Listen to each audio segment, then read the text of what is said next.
All right. When there are 2 Adars in the Jewish year, usually there's 12 months in the Jewish year. But in order to compensate for the fact that the solar year is different than the lunar year, in other words, 12 lunar months, comes out missing a few days from the solar year. And in Judaism, it's very important that the lunar year and the solar year are the same, because solar year means the seasons. So it's very important that the seasons be exactly in sync with the months. The main reason is because the holiday of Pesach, which is the first holiday in the Jewish months, is always what's called Chodesh Aviv. It has to be in the spring. And it has to be also on the 15th day of the lunar month. The months go according to, in Judaism, go according to the moon. So the beginning of the month is always when the moon just begins to appear. The end of the month is when the moon is hidden. There's no moon in the sky. And the new month starts when the moon, just sliver of the moon, appears. And 15 days after that is supposed to be Pesach. It's supposed to be Pesach. So it has to be, and Pesach has to fall in the spring. So therefore it has to be that the summer year and the winter year, the solar year and the lunar year come out to be the same. So therefore every about 4 years they add on 1 month. And that month they add on is the last month of the year, which is called Adar. The only problem is there are several problems with that, and one of the problems is that in the month of Adar there's a holiday which is called Purim, and Purim always falls on the 14th of Adar. In cities that have walls around the 15th of Adar, it falls on the 14th of Adar. Now there's 2 Adars. What do we do? Make 2 Purims? Nah. You only make 2. So logically you might say, well, I mean the additional month is the second month. That's the second month. That's the one that we add on. So we should make Purim in the first month, right? So he says, no, we don't. We make Purim in the second month, the second Adar. And the reason is to make as close as possible the redemption, celebrating the redemption of Purim to celebrating the redemption of Pesach. So they make it, so they don't want to have a whole month in between. So they make it on the second Pesach. Good. But what do we do with the first Adar? There's a holiday in the first Adar. It's a compensation holiday called the Small Purim, Purim Katan. And on this holiday, we don't really celebrate at all.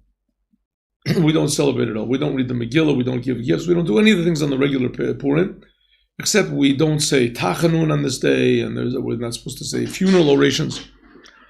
But the Ramah, Rav Moshe Isserles, he brings in the last chapter of the first of the 4 books of the Shulchan Aruch, which is called Orach Chaim, very last law, he brings that some people say that you should, that it's even a commandment, it's a good thing, a positive, to make festive meals on Purim Katan, a festive meal. You should add a little bit of food, make a meal on Purim Katan. It's not a real mitzvah, but it's sort of like a mitzvah.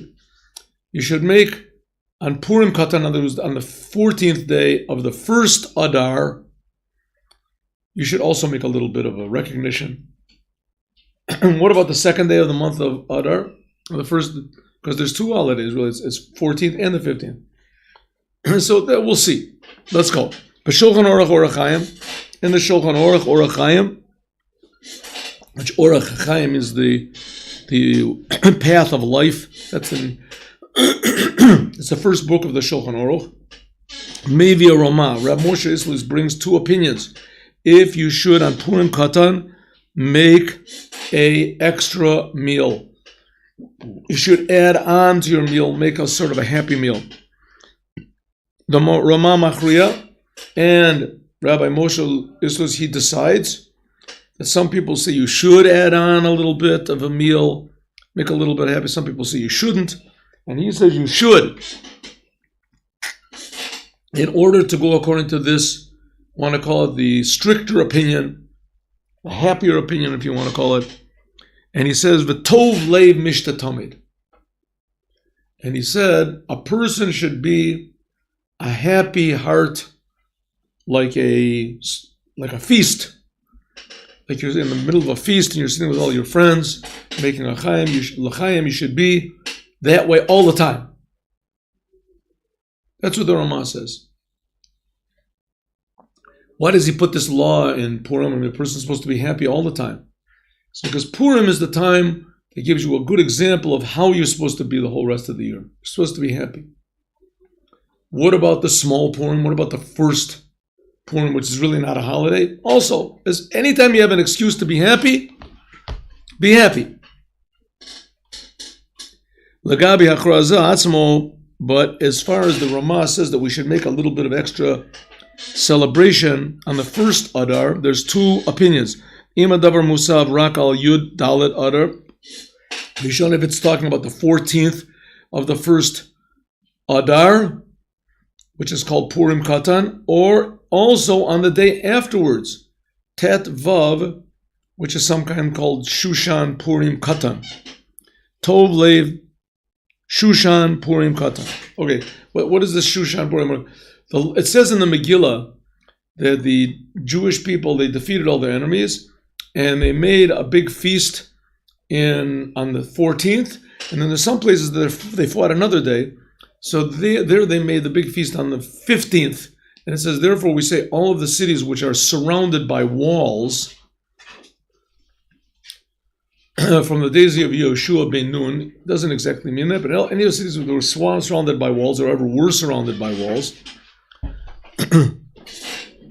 that they should celebrate Purim not on the 14th when everybody else does, but on the 15th. An example of that is Jerusalem. Some people say Jaffa, surrounded by walls.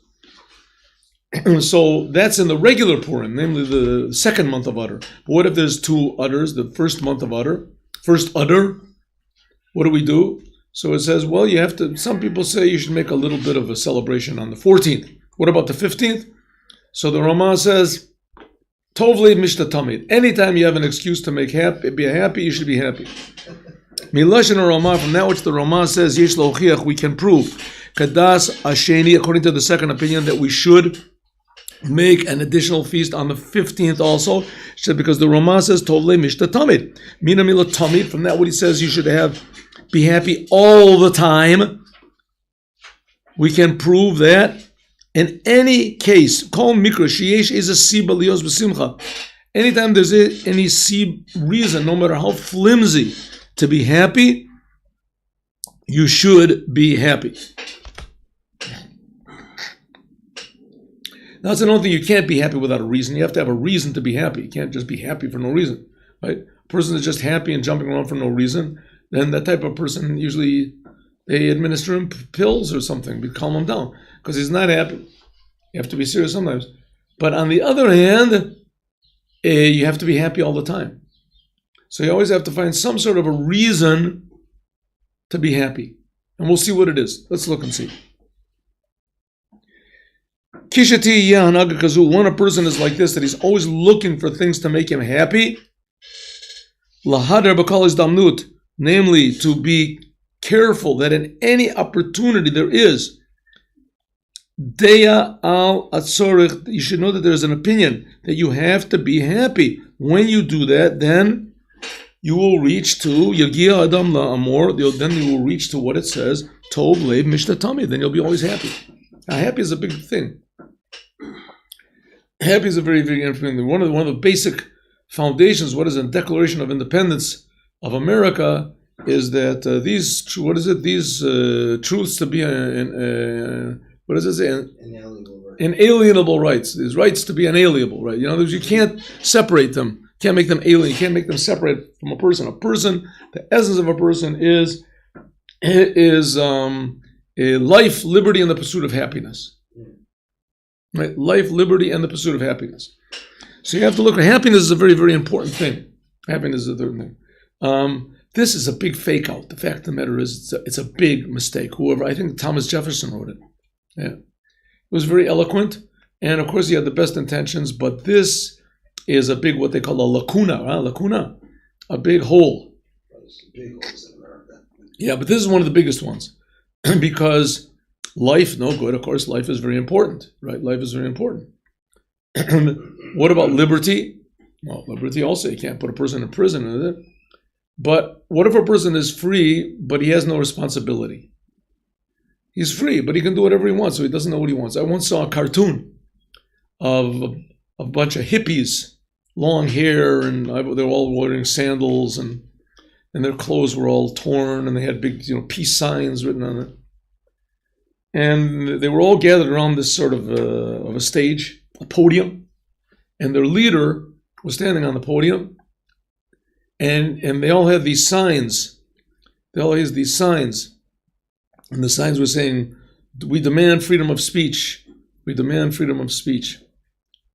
So that was what the sign said. And the leader was standing on this podium and he was saying, "My friends, I have good news and bad news. The good news is that we have been granted total freedom of speech. The bad news is we've got nothing to say." In other words, it's good to be free. But on the other hand, freedom has to be within a framework. There has to be responsibility. I have a person that say, "Who's going to put me in a framework? You're going to put me in a framework, then I'm not free, right? I'm not going to put you in a framework, you don't put me in a framework." So liberty is a big problem. And also the thing about pursuit of happiness is even a bigger problem. Because if you pursue happiness, you never really get happiness. You just always, that's like taking drugs. It's not really happy. As the great professor Viktor Frankl said, happiness is something that must ensue. It cannot be pursued. It has to ensue from doing meaningful things. Okay, let's go. How can we be happy all the time? Is this something we have to pursue? Let's see. Eat, drink, and be merry. Huh? Eat, drink, and be merry. Eat, drink, and be merry. Eat, drink, and be merry, because tomorrow we die. But what if you don't die tomorrow? Then what are you supposed to do? Eat, drink more. What if you were this morning's Right. class? Right? Eat, drink more. Then what the thing is, the person is worried about, he's going to live too long. Right? He's going to live a long time. Just eat, drink, tomorrow we die. What if he doesn't die tomorrow? Do it again. So he does it again. So it's a big disappointment, right? I thought it was the most unhappy person in the world. I've been eating and drinking tomorrow because I'm going to die tomorrow. And I'm already on 98 years old. I'm the most miserable person in the world. Pasuk in the Pasuk. Tov leiv mishta tamid. Omer the Gemara says, Zeh shedato rachava. The Gemara says, what does it mean that he has a heart like of a feast, like of being all the time he's a happy heart? Says the Gemara, dato rachava. It means his mind is wide. He has wide,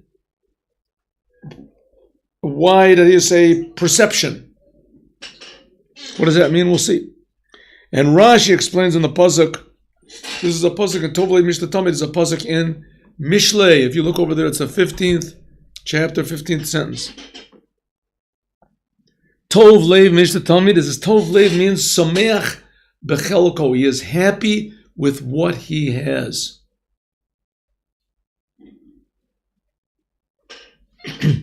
Yesh Lomo, we can say, Shtei Perushim Elu, these two explanations of what it means, Tov Leiv Mishnah Tamid, means that you have a wide perception and you are always happy with your portion. Kashurim zeh b'zeh, are attached one to the other. And there's Misha Dato Rachava, a person who has a wide perception, a wide, if you want to call it, consciousness, a wide horizon. Sameach Bechelko is always happy with whatever he has. Now, you can't stress too much. That means that you're happy with what you've got. Does not mean that you are satisfied. Doesn't mean you're complacent. Complacency is not a good thing. But on the other hand, thanks and gratitude is a very important thing. A person has to be very grateful for what he has. Somebody came up to me, it was a few days ago, the guy looked all worried about all this.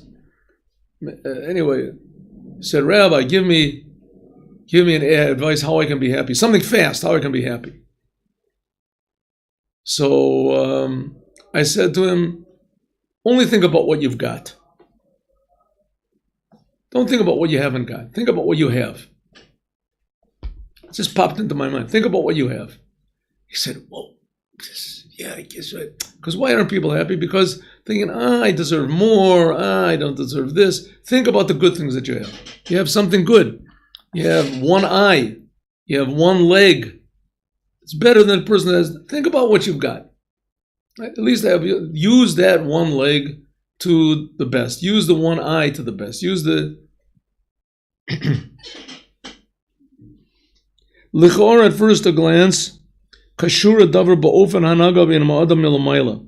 Maybe we can say you can be happy all the time. This depends on if Hashem gives it to you. If God gives you kindness, v'nitan lo kol Jewish and everything He has, then you shouldn't be worried. In other words, don't be an ingrate. But if a person has bad things, then maybe you can worry. Maybe you can worry. Says, but this that it says in the Gemara, V'tov leib mishta tamid, means a person has a wide perception. What does it mean? Shemisha dato rachava. The person has a wide perception. He's always happy, no matter where he is. God forbid a person can be in Siberia, he can be in Auschwitz, and nevertheless he'll always look for something to make him happy. A person can say, what am I going to get out of being in Auschwitz? I'm going to show God I'm going to be miserable. And then he's going to see what he did to me, and then he's really going to feel bad. Right? He says, listen, I don't know if that's the way it works. I don't know what. Usually it doesn't. What you have to do is find something good and keep yourself alive. One thing that cannot be taken from you is your mood. That's in your control. If you don't want to use it, you don't want to control it, then you took it from yourself. You took it from yourself. So that's what it says. You have to have a wide perception of things. We'll see what that means. No matter what, no matter where, no matter what happens, you can always have this happy perception. Dat rachava. Hadavar yuvan can be understood. La'achar akdamas pirushu shel kavod kedush zad me'morash. In the name of the Alter Rebbe, Mamam Rapute. Let's start off. Very important thing. To always have a good mood. Always have a good mood. Very, very essential. Right? There's people that they learn Torah, they do the commandments, it makes them miserable. They would be happier if they didn't do Torah and mitzvahs. They would be happier. Why? Because now they do Torah and mitzvahs, they expect all these things. They expect. I'm doing Torah and mitzvahs, I lost my wallet. I am doing Torah and mitzvahs and they're foreclosing on my house. Here, who's foreclosing on my house? The non-religious people are. Doesn't make any sense. So he's always miserable about everything that happens. No matter what happens, he thinks he deserves more. And maybe it's true. Who knows? But he's always miserable. Right? Or he's always jealous. He learns Torah, does mitzvahs, somebody's better than him. Like my teacher told me that if a person learns Torah and he learns Chassidut, it automatically fixes the person up. Automatically the person gets fixed up. Corrected. 30%. 20%. The other 70% you have to do totally on your own. It's up to you totally. So that's what the Rebbe is saying. If a person has a small mind, he has a small perception of the world, and all he sees is himself, that is often referred to as living in darkness, because everything else in the world is all dark. All he sees is himself. A person that has a small opinion like that, then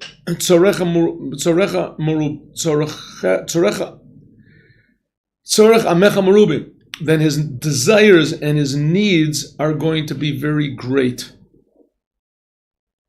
The simple meaning is that we're saying to God, the simple meaning of this, your people have many needs and their mind is very small. The simple meaning is, God have mercy on us. That's what it is. God, the world is making us a lot of trouble. People really need things. People need money. They need health. They're not getting it. Right? The people they have problems right and left. Jewish people, and they haven't got a big mind to accept this. So have mercy on it. That's a simple meaning. Simple meaning. Tzorechei amecha merubim. The Jewish people need a lot. V'datam katzora, and their mind is very small. They can't accept bad situations, terrible things. So Hashem, take these bad situations away from us. That's a simple meaning. What's a deeper meaning? A deeper meaning is that because we have small mind, is therefore our needs are many. Therefore, we cannot accept any situation. Even if we have $1 million, we want 2 million, we want 5 million. Somebody has more money than us, we're jealous because our minds are small. Hada, Lefizeh, according to this, Yuvan, we can understand Ma shenema, what it says in the Gemara, Shemi shedato rachava, a person that has a wide mind, who tov lev, he's got a good heart.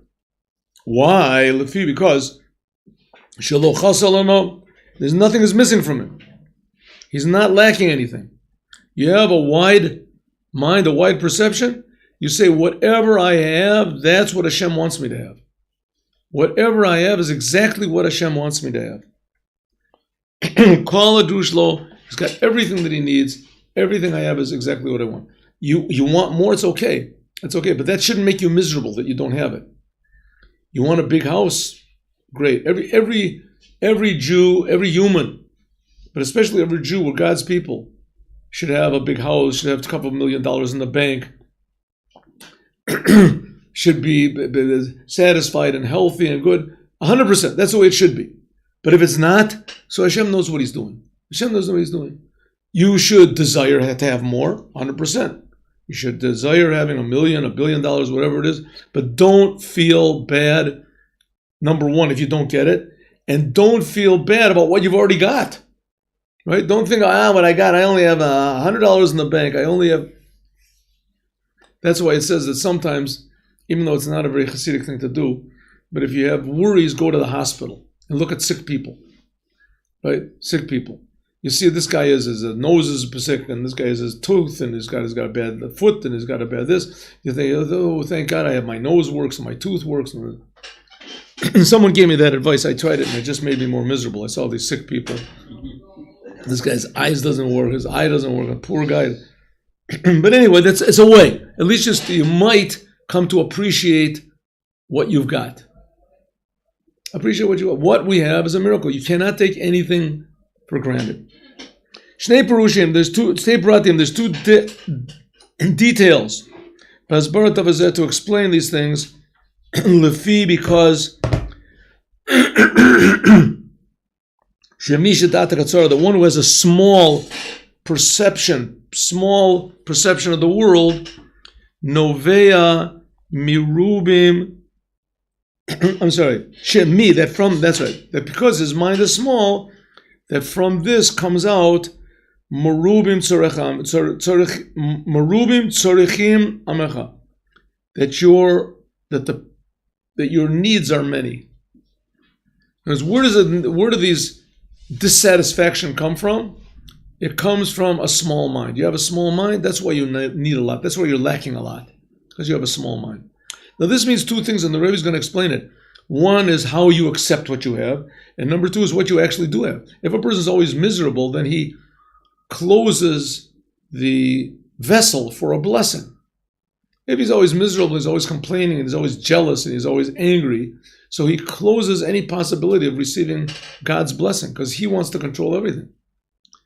On the other hand, a wide mind means that he takes Hashem into his personal agenda, at least a little bit, and not what Hashem should do for me, but what Hashem is already doing for me. Right? A person can say, I put on tefillin, so I think I deserve more than this person who doesn't put on tefillin. It's not the way it works. How does it work? Who knows how it works? Everybody is supposed to have all these good things, but if it doesn't work there, that's the way Hashem wants it. We can take a simple example from King David, that his whole life was one, how do you say, epic misery. Everybody hated him. Everyone was against him. From his youth, he was rejected by his father. He was hated by his brothers, like Yosef and his brothers. But David was until the end of his life. His own son tried to kill him. His best friends, his best advisors made war against him. Doeg, Achitophel, all these people. Yoav and Surya was his chief of staff. Right? They were best friends. They were best. Everybody turned against King David. Everybody. You think Abraham, the founder of Judaism, that's how we founded it, because everybody was against it. No one wants to live a life like that. So the answer is that's Judaism. That's what Judaism is. That's what Hashem wants. That's why these people did. They knew that this is what God wants. He wants us to do hard work. Hard work. We're right in the mouth of the lion.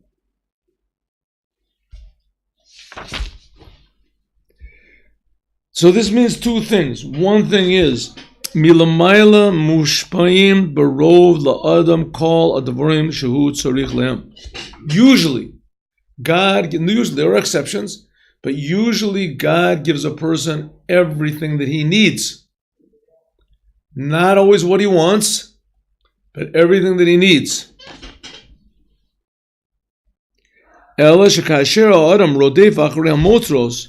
But if a person runs after extras, unnecessary things, alul liyot shalozu bilvad, it could be that not only this, shalo yakabel min hamosros, that he will not get what he's lusting after, ela sha'af yafsid, but even he will lose et hashpa milamayla, the blessing from above, legabi adavorim hechrachim lo, what he really needs. Huh? They say the story, it could be in the Gemara, but I never saw this in the Gemara. That once a dog found a big bone. Big, nice, juicy, fresh bone. The dog was really, really happy. He's walking home, and he goes over a bridge. He goes over a bridge, and it happens to be that he sees in the water, looks in the water, what does he see? A dog with a bone. But the dog that he sees in the water has a bigger bone than his bone. So he says, why should I have such a small bone like this? Right? I think I deserve a little bit more. So he opens up his mouth to grab this other bone that's there. And of course, the bone that he has in his mouth falls in the water. And what he wants, he doesn't get. So he not only does not achieve what he's lusting after, but he also loses what he's got. He had a nice bone. One in the hand is worth two in the bush. That's the side. Right. Okay, now, this is not, again, it's not to say that we should be complacent. It's not to say that we shouldn't try to be rich or try to be all these things, yes, but we shouldn't sink our essence into it. And if it doesn't work, we shouldn't be disappointed or feel we're a loser or that we have no reason to live anymore in the world. But we have to make the best of what we've got. That's what the Rebbe is saying. Appreciate. If you appreciate the gifts that God is giving you right now, then you leave an open vessel for more. We'll talk about that in a minute. But if you don't appreciate, that's the part over here. If you don't appreciate, then you close the channels of blessing from above, and it could be that you'll even lose what you've got. Kafi sheyadu, like it's known, the mashal of the third Rebbe of Chabad, shebegdu shel adam, that a garment of a person chayvim lios mutamim lemidaso, has to be according to his body. Ukeshabeged gadol mimidaso, and if the garment is too big, harizlozu bilvad she'en adavar moel alicha, not only does it not help him, ela adarabba abagadim mistabchim lo, his garments confuse him, bein raglav, they get tangled in his feet, umafrim lalicha, and they stop him from walking. So a person goes into a store, he says that the $100 for a suit. $100 for a suit. He says a nice suit, and he sees a big fat guy come in and get a suit. He thinks, why should I get a little suit? This big fat guy got a big suit. I'll take a suit like his. Right? It's got twice as much material in it. It's long as what a deal. So he buys it and he puts it on, right? What I got. Right? Look at that. And he's falling over his face and he falls on the ground. Falls on the ground. Everybody's already is laughing at him. But what does he care? He has a garment. It's the same thing. Some people, if they have a lot of money, it's only bad for them. It's only to their... Again, you can't... I know I brought it up a lot of times, but these people who win the lottery all over the world, they win 10 million, 20 million, 50 million, 100 million, $1 billion, and it's always tragedy, right? Once in a while, like 10%, 5%, there's not tragedy afterwards. And those are people who beforehand, they make very clear plans of what exactly they're going to do, and they have how they're saving the money and how they're going to when they can take out the money and how much they can take out. It has to be very clear. They have to limit themselves. But a person whose garments are too big, so he falls on his face. Kach gam beruchni is also spiritually. The Rebbe brings up something strange over here. It says v'gilcha et rosha v'asta et tziporneha.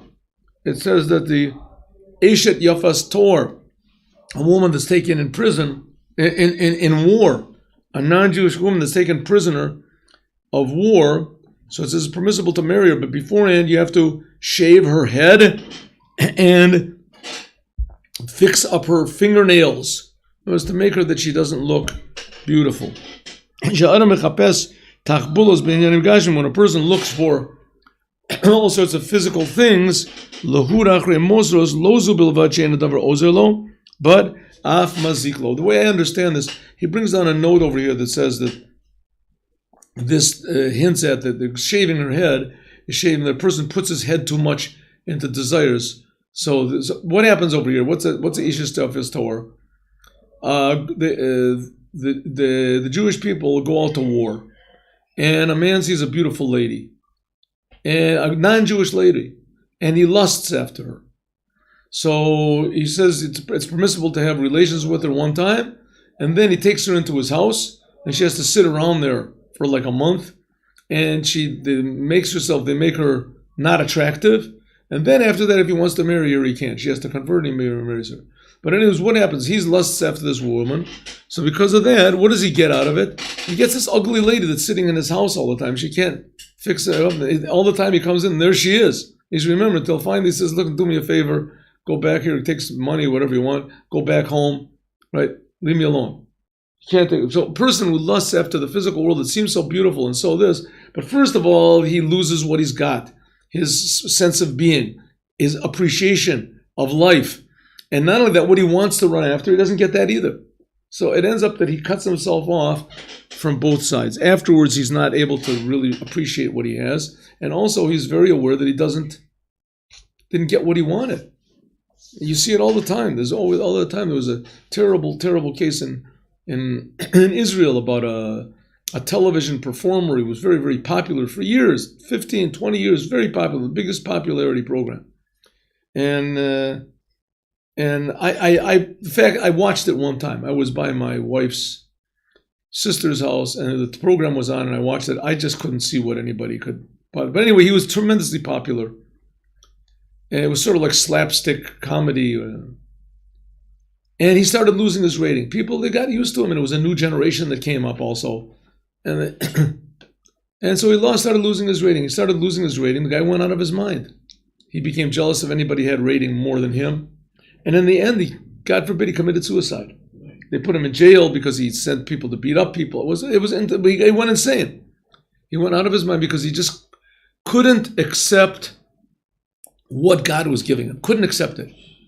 As it was, he had a rating that was, instead of 3 million people watching him every program, only 1 million people watch. 1 million person. Should we get 5,000? If you get 10, I'm in good shape. A million, a center. I'd be happy. Yeah. So it is in spirituality. If a person is not happy and appreciate what he has, then he could lose everything and certainly not get what he is. As we're going to talk about next time, how to be happy all the time.